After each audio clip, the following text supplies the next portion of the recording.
오늘 함께 살펴보실 말씀은 요한일서 3장 1절에서 12절입니다.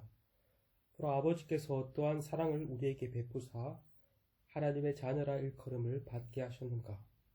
우리가 그러하도다. 그러므로 세상이 우리를 알지 못함은 그를 알지 못함이라. 사랑하는 자들아, 우리가 지금은 하나님의 자녀라. 장래에 어떻게 될지는 아직 나타나지 아니하였으나 그가 나타나시면 우리가 그와 같을 줄을 아는 것은 그의 참모습 그대로 볼 것이기 때문이니 주를 향하여 이 소망을 가진 자마다 그의 깨끗하심과 같이 자기를 깨끗하게 하느니라. 죄를 짓는 자마다 불법을 행하나니 죄는 불법이라. 그가 우리 죄를 없애려고 나타나신 것을 너희가 아나니 그에게는 죄가 없느니라. 그 안에 거하는 자마다 범죄하지 아니하니 범죄하는 자마다 그를 보지도 못하고 그를 알지도 못하였느니라. 자녀들아, 아무도 너희를 미혹하지 못하게 하라. 의를 행하는 자는 그의 의로우심과 같이 의롭고 죄를 짓는 자는 마귀에게 속하여 하니 마귀는 처음부터 범죄함이라. 하나님의 아들이 나타난 것은 마귀의 일을 멸하려 하심이라. 하나님께로부터 난 자마다 죄를 짓지 아니하나니 이는 하나님의 씨가 그의 속에 거함이요 그도 범죄하지 못하는 것은 하나님께로부터 났음이라. 이러므로 하나님의 자녀들과 마귀의 자녀들이 드러나나니 무릇 의를 행하지 아니하는 자나 또는 그 형제를 사랑하지 아니하는 자는 하나님께 속하지 아니하니라. 우리는 서로 사랑할지니 이는 너희가 처음부터 들은 소식이라. 가인과 같이 하지 말라. 그는 악한 자에게 속하여 그 아우를 죽였으니 어떤 이유로 죽였느냐? 자기의 행위는 악하고 그의 아우의 행위는 의로움이니라. 아멘. 앞서 사도 요한은 믿음의 공동체를 향해 그들의 정체성이 어떠한지를 일깨워 주었습니다. 그들의 정체성을 일깨워 주므로 계속해서 믿음을 따라 살아갈 것을 권면하였습니다. 성도야말로 하나님과 그리스도를 아는 자들이라고 말을 하였습니다. 하나님과 그리스도를 안다는 것은 곧 하나님과 그리스도와 사귐이 있다는 말입니다. 오늘 본문 3장 1절에서는 이러한 성도의 정체성을 다른 말로 하나님의 자녀라고 표현합니다. 3장 1절에 보라, 아버지께서 어떠한 사랑을 우리에게 베푸사 하나님의 자녀라 일컬음을 받게 하셨는가? 우리가 그러하도다. 원래 모든 사람은 하나님의 자녀라 일컬음을 받을 수 없는 본질상 진노의 자녀였습니다. 그러나 긍휼이 풍성하신 하나님이 크신 사랑을 베푸사 우리를 하나님의 자녀로 삼아 주셨습니다. 우리가 받아야 할 모든 진노를 예수님께서 십자가에서 대신 받으시고 우리 죄를 사하여 주셨습니다. 예수님의 의의 옷을 입혀주시고 우리를 의롭다 칭하여 주실 뿐 아니라 우리를 하나님의 자녀 삼아 주셨습니다. 제사, 칭의, 양자됨의 은혜를 베풀어 주신 거죠. 그리스도를 믿음으로 그리스도와 연합된 우리는 그리스도와 함께 하나님의 자녀가 되었습니다. 엄밀한 의미에서 우리는 하나님의 자녀로 입양되었습니다. 이러한 하나님의 자녀됨의 건세는 매우 놀랍습니다. 하나님께서 우리와 인격적으로 교제하길 원하시며 우리의 모든 필요를 다하시고 그것을 채우십니다.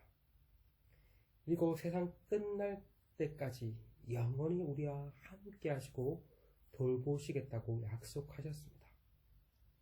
그런데 더 놀란 사실은 이러한 하나님의 자녀됨의 특권이 이 땅에서 잠시 누리고 마는 것이 아니라는 사실입니다. 하나님의 자녀됨의 특권과 건세는 영원토록 이어질 것입니다. 근데 여러분, 우리의 문제는 무엇입니까? 이러한 하나님의 자녀됨의 건세와 특권이 얼마나 놀라운지 잘 모른다는 사실입니다. 많은 성도가 하나님의 자녀됨의 놀라운 건세의 영광을 잘 누리지 못하고 살아갑니다. 이미 존귀한 하나님의 자녀임에도 불구하고 마치 아비가 없는 고아와 같이 홀로 힘겹게 신앙생활을 합니다. 여러분은 어떠십니까? 하나님의 자녀됨의 기쁨과 감격이 있으십니까? 매일의 삶 가운데 하나님과 누리는 조제의 기쁨이 있습니까? 하나님께서 모든 필요를 채우시라는 강한 믿음과 확신이 있습니까? 바라기는 하나님의 자녀라는 분명한 적재성을 다시금 기억합시다. 그것을 기억함으로 하나님의 자녀답게 감사하며 살아가는 우리 모두가 되시길 소망합니다. 이어서 사도는 이러한 하나님의 자녀들은 세상이 알지 못한다라고 말을 합니다. 앞서 2장에서도 사도는 세상과 세상에 있는 것들을 사랑하지 말라고 말하였습니다. 이제는 세상이 성도를 알지 못한다고 말합니다. 알지 못한다는 말은 다른 말로 미워한다고도 할 수 있습니다. 왜 그렇습니까? 세상은 하나님을 알지 못하고 하나님을 미워하기 때문입니다. 그러니 하나님에게 속한 자들, 하나님의 자녀들을 미워하는 것은 당연한 일일 것입니다. 예수님께서도 제자들을 향해 세상이 너희를 미워하면 너희보다 먼저 나를 미워하는 줄로 알라라고 말씀하셨습니다. 너희가 세상에 속하지 않았기 때문에 세상이 미워하는 것은 당연하다고 말씀하셨습니다. 시대를 막론하고 기독교가 환영받은 적은 거의 없습니다. 성도가 성도답게 살려고 하면 할수록 세상은 더욱 성도를 핍박해 왔습니다. 안타깝게도 오늘날에는 교회의 잘못된 행실로 인해 세상이 교회를 비난합니다. 그렇다면 과연 교회가 교회답게 역할을 잘 감당하면 세상은 교회를 환영할까요? 꼭 그렇지는 않을 것 같습니다. 왜냐하면 하나님 나라의 가치와 세상의 가치는 정반대되기 때문입니다. 반드시 어느 시점에 대립할 수밖에 없기 때문입니다. 그러나 장래에도 세상은 포기될 것입니다. 장차 그리스도께서 다시 오시는 그날에 하나님의 자녀는 그리스도와 같이 영광스럽고 의롭게 될 것을 말이죠. 성도는 그리스도를 믿음으로 이미 의롭다 칭함을 받았습니다. 죄에 대한 형벌적 책임이 제거되었습니다. 그러나 여전히 죄의 오염이 남아있습니다. 그러나 여전히 죄를 짓기도 하고 때로는 죄에 넘어지기도 합니다. 그러나 마지막 날 성도의 모습은 그렇지 않습니다. 죄의 오염이 모두 제거되고 그리스도와 같이 완전한 상태, 완전히 의로운 상태가 될 것입니다. 이제는 더 이상 죄를 지을래야 지을 수 없는 온전한 상태가 될 것입니다. 요한은 이러한 소망을 가진 자마다 그리스도의 깨끗하심과 같이 자신을 깨끗하게 할 것을 권면합니다. 다른 말로 하나님께서 거룩하시듯 너희도 거룩한 삶을 살아가는 것이죠. 이어서 깨끗한 삶을 위해 버려야 할 죄의 문제를 다룹니다. 4절에서 죄를 짓는 자마다 불법을 행하는 것이니 죄는 불법이라고 말을 합니다. 그런데 그리스도께서 이 땅에 오신 이유에 관해 말합니다. 그것이 무엇입니까? 바로 죄를 없애기 위해 오셨다라고 말을 합니다. 5절입니다. 그가 우리 죄를 없애려고 나타난 것을 너희가 아나니 그에게는 죄가 없느니라. 예수님은 죄의 문제를 해결하기 위해 이 땅에 오셨습니다. 예수님은 십자가와 부활을 통해 죄의 권세를 무너뜨리셨습니다. 그러므로 예수님을 믿는 자는 죄사함을 얻을 뿐만 아니라 죄의 권세로부터 승리할 수 있습니다. 이전에는 죄를 지을 수밖에 없었다면 이제는 죄를 짓지 않을 수도 있게 되었습니다. 그러므로 사도 요한은 예수님 안에 거하는 자마다 범죄하지 않는다고 말을 합니다. 그 말은 성도는 한 번도 죄를 짓지 않는 완벽한 상태라는 것이 아닙니다. 죄를 지을 수도 있지만 죄를 짓지 않을 수도 있다는 말입니다. 계속해서 죄 가운데 거하지 않는다는 말입니다. 성도는 죄를 지을 수도 안 지을 수도 있습니다. 때로는 죄와 싸워 승리하기도 하지만 때로는 실패하기도 합니다. 그러나 다시 회개하고 죄 가운데 머물러 살지 않기를 힘쓰며 살아갑니다. 그것이 성도가 사는 삶의 방식인 것이죠. 사도는 범죄하는 자는 하나님을 보지도 알지도 못하는 자라고 말을 합니다. 그것은 무슨 말입니까? 하나님의 자녀가 아니라는 말입니다. 우리 죄를 짓는 자는 마귀에게 속한 마귀의 자녀들이라고 말을 합니다. 8절에서 하나님의 아들이신 예수님이 오신 이유에 관해 또 이렇게도 말을 합니다. 그것은 바로 마귀의 일을 멸하시기 위함이라.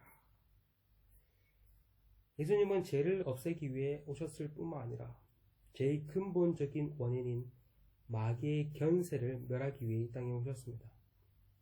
예수님을 통해서 사단의 건세가 멸망하게 되었고, 예수님의 다시 오심을 통해 사단의 건세는 영원히 심판받게 될 것입니다. 사도 요한은 하나님께 낳은 자들, 곧 하나님의 자녀들은 범죄하지 아니한다라고 말을 합니다. 반면 마귀의 자녀들은 의를 행하지 아니하며 형제를 사랑하지 않는다고 말을 합니다. 여기서 우리가 주목해 보아야 할 사실이 하나 있습니다. 바로 형제를 사랑하느냐 하지 않느냐를 통해 하나님의 자녀인지 마귀의 자녀인지 분별할 수 있다는 사실입니다. 앞선 2장 9에서 10절에서도 형제를 사랑하는 자는 빛 가운데 거하지만 형제를 미워하는 자는 어두운 가운데 거한다고 말하였습니다. 근데 여기서도 형제를 사랑하지 않는 자는 하나님께 속하지 않는 자라고 말을 합니다. 말은 반대로 형제를 사랑하는 자는 하나님께 속한 자라는 말이죠. 이 형제 사랑이야말로 하나님의 자녀인지 마귀의 자녀인지 구별할 수 있는 시금석이라는 말입니다. 그런데 끝으로 우리는 서로 사랑하자라고 권면합니다. 아우를 죽인 가인과 같이 하지 말자라고 말을 합니다. 그런데 내일 조금 더 살펴보겠지만 형제 사랑에 대한 구체적인 권면이 이어집니다. 여러분, 우리가 참 놓치고 자주 실패하는 부분이 바로 이 형제 사랑이 아닌가 싶습니다. 가족들을 사랑하고 자녀들을 사랑하는 것은 좀 쉽습니다. 그러나 공동체 안에 있는 다른 형제와 지체를 사랑하는 것이 얼마나 어려운지 모릅니다. 나랑 맞지 않는다는 이유로, 허물이 있다는 이유로 서로를 너무 쉽게 포기해버립니다. 가장 사랑이 넘쳐야 할 교회 안에서도 비난과 미움과 갈등과 시기가 끊이지 않습니다. 그래서 많은 사람들이 교회를 신뢰하지 않고 교회를 떠나갑니다. 저 자신만 보더라도 얼마나 형제, 자매를 향한 사랑이 부족한지 늘 이 일에 실패하고 사는지 모릅니다. 이렇게 하나님은 사랑의 사도라고 불리는 사도 요한의 가르침을 통해 다시금 일깨우시고 있는지도 모르겠습니다. 올 한 해도 이제 얼마 남지 않았습니다. 성령께서 다른 형제를 향한 모든 미움과 거친 마음을 거두게 하시고 우리에게 하나님의 사랑을 부으사 다른 형제들을 섬기며 사랑을 실천하며 베풀며 나아가는 우리 모두가 되기를 소망합니다.